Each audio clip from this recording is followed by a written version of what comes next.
Welcome to Lakshmi home foods. ఈరోజు summer special ice cream ఎలా చేయాలో, అది బేస్ నుంచి బటర్ స్కాచ్ ఐస్ క్రీమ్ ఎలా చేయాలో చూపిస్తాను.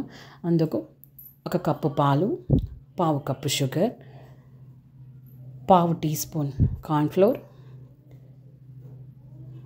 పావు కప్పు మిల్క్ పౌడర్, వీటినన్నిటినీ బాగా కలుపుకోండి. షుగర్, మిల్క్ పౌడర్ అంతా కలిసిపోయేలాగా బాగా కలుపుకోవాలి. ఇలా కలిపిన దాన్ని లో ఫ్లేమ్లో ఒక 20 నిమిషాలు ఉడికించుకోవాలి.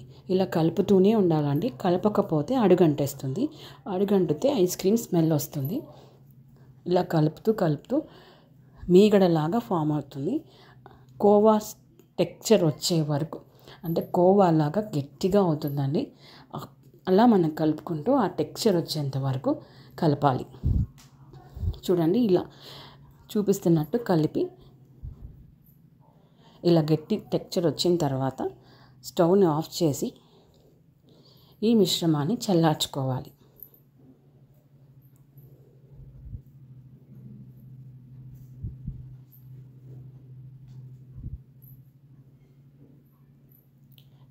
ఇలా చల్లారిన మిశ్రమంలో పావు కప్పు మిల్క్ మేడ్ యాడ్ చేశాను. దీన్ని బాగా కలిపి పక్కన పెట్టుకోవాలి. 1 కప్పు విప్పింగ్ క్రీమ్ తీసుకోవాలి. బాగా విప్ చేయాలి దీన్ని. మరి మనం కేక్ చేసుకున్నట్టు కాకుండా కొంచెం ఫస్ట్ పీక్లోనే ఆపేసేయాలండి. కేక్కి మనం 3 పీక్స్ ఫామ్ అవుతాం కదా, దీనికి ఫస్ట్ పీక్ చాలు. దీనికి నేను బేస్ అని చెప్పాను కదా, ఐస్ క్రీమ్ బేస్. అందుకోసమని మనం కలిపి పెట్టుకున్న మిశ్రమాన్ని కలిపి బాగా మిక్స్ చేసుకొని వెనిలా ఎసెన్స్ యాడ్ చేశానండి. మనం వెనిలా బేస్, ఇది మెయిన్ బేస్ అండి. చాక్లెట్ బేస్, వెనిలా బేస్ ఉంటుంది. ఇది వెనిలా బేస్. ఫస్ట్ ఇది మనం తయారు చేసుకోవాలి. ఇలా తయారైన మిశ్రమం ఇది వెనిలా ఐస్ క్రీమ్ అండి. ఇలాగైనా తినచ్చు, పిల్లలకి ఇలాగైనా ఇచ్చేయచ్చు. ఏ కలర్స్, ఏ ఫ్లేవర్స్ యాడ్ చేయకుండా ఇలాగైనా ఇచ్చేయచ్చు. లేదు, బటర్ స్కాచ్ ఐస్ క్రీమ్ చూపిస్తాను అన్నాను కదా, ఇప్పుడు ఇందులో orange colour gel colours add చేస్తున్నాను. మంచి బ్రాండెడ్ కలర్స్ తీసుకోండి. కలర్ యాడ్ చేసిన తర్వాత ఎసెన్స్ యాడ్ చేశాను. గుర్తుపెట్టుకోండి, ఎసెన్స్ అనేది జస్ట్ డ్రాప్సే యాడ్ చేయాలి. ఇప్పుడు బటర్ స్కాచ్ రెడీ అయిందండి. మనం బటర్ స్కాచ్ ఐస్ క్రీమ్ని కంటైనర్లో తీసుకుందాం. ఇప్పుడు ఈ కంటైనర్లో లేయర్ బై లేయర్ మనం బటర్ స్కాచ్ ఐస్ క్రీమ్ని నింపుదాం. ఇలా నింపిన తర్వాత మనకి మార్కెట్లో బటర్ స్కాచ్ క్రష్డ్ అని దొరుకుతుందండి. లేదా మనం ఇంట్లో కూడా చేసుకోవచ్చు. నేనైతే ఇంట్లో ఆల్రెడీ చేసి పెట్టుకున్నాను. మీకు ఎవరికైనా కావాలంటే చెప్పండి, నేను ఆ వీడియో కూడా అప్లోడ్ చేస్తాను.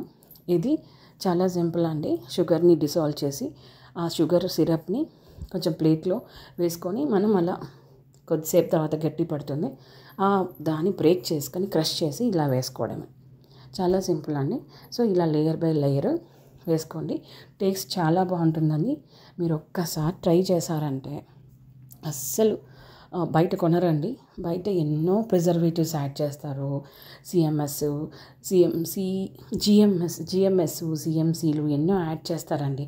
సో ఇలా చేసిన ఐస్ క్రీమ్ని 8 గంటలు ఫ్రీజర్లో పెడితే మనకి చూడండి ఎలా ఫామ్ అయిందో. నేనైతే చాలా మా ఇంట్లో ఎంజాయ్ చేశారండి.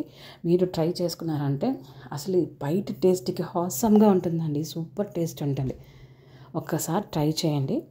మీకు కన్నా ఈ రెసిపీ నచ్చితే మరిన్ని రెసిపీస్ కోసం నా ఛానల్ని లైక్ చేయండి, షేర్ చేయండి, సబ్స్క్రైబ్ చేయండి. Thank you.